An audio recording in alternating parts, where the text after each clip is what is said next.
এই চিত্র প্রতিদিনের কথা বলছি মাইজদি বাজার থেকে। প্রতিদিনের চিত্র, সাধারণ মানুষের কর্মব্যস্ততার জীবনের চিত্র এটি। রাতের আধারে ডিভাইডার কেটে ফেলা, ফুটওভার ব্রিজ ব্যবহার না করে ঝুঁকিপূর্ণ রাস্তা পারাপার। কথা বলছি নোয়াখালী মাইজদি বাজারের। নোয়াখালী মানুষের দীর্ঘদিনের প্রত্যাশা, 4 লেন রাস্তা, ফুটওভার ব্রিজ ও ডিভাইডার ইতিমধ্যে সম্পূর্ণ হয়েছে। বেশ কয়েক মাস আগে ফুটওভার ব্রিজের নিচে ডিভাইডার কর্তনের ঘটনা ঘটে। প্রশাসন তার জোর হস্তক্ষেপে বিষয়টি আবারও রক্ষণাবেক্ষণ করেন এবং নোটিশ জারি করেন।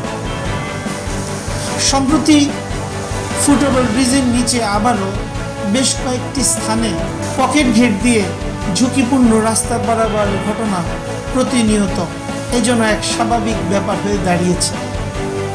সম্প্রতি বেশ কয়েকটি সড়ক দুর্ঘটনার আশঙ্কা এবং সড়ক দুর্ঘটনার এই বিষয়টাকে নিয়ে আলোড়ন ও আলোচনা সমালোচনার সৃষ্টি হয়েছে।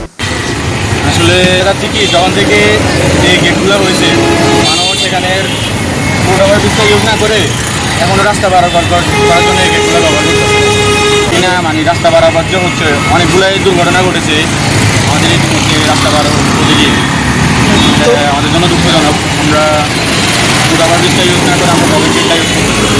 এই যে অবৈধভাবে ডিভাইডার কর্তন করে প্রশাসনের চোখের সামনে যে কেটে এবং তা প্রতিনিয়ত ব্যবহার করছেন, প্রশাসনের প্রতি আপনার কি ধরনের প্রত্যাশা থাকবে? প্রশাসনের প্রতি প্রত্যাশা বলতে এখানে পুলিশ বা ইয়েতে তেমন ব্যবস্থা নেই। আশা করবো যে ওনারা এখানে ব্যবস্থা নেবে যেন যাত্রীরা এই গেটটা না দিয়ে রাস্তা পারাবার না হয়ে ফুটওভার ব্রিজ দিয়ে পারাবার হয়। ওটার জন্য যদি কোনো লোক থাকে বা এমন কোনো ব্যবস্থা থাকে, আইন থাকে, ওইরকম কিছু এলাকার সচেতন সাধারণ মানুষ ও শিক্ষা প্রতিষ্ঠানের সচেতন ছাত্রছাত্রীদের প্রত্যাশা আবারও প্রশাসনের জোর হস্তক্ষেপের মাধ্যমে বিষয়টি বাস্তবসম্মত সমাধানের লক্ষ্যে পদক্ষেপ নেবেন, এমনই প্রত্যাশা করছেন সুধী সমাজ। নোয়াখালীর মাইজদি বাজার থেকে আমি রানা, মেঘনা 24।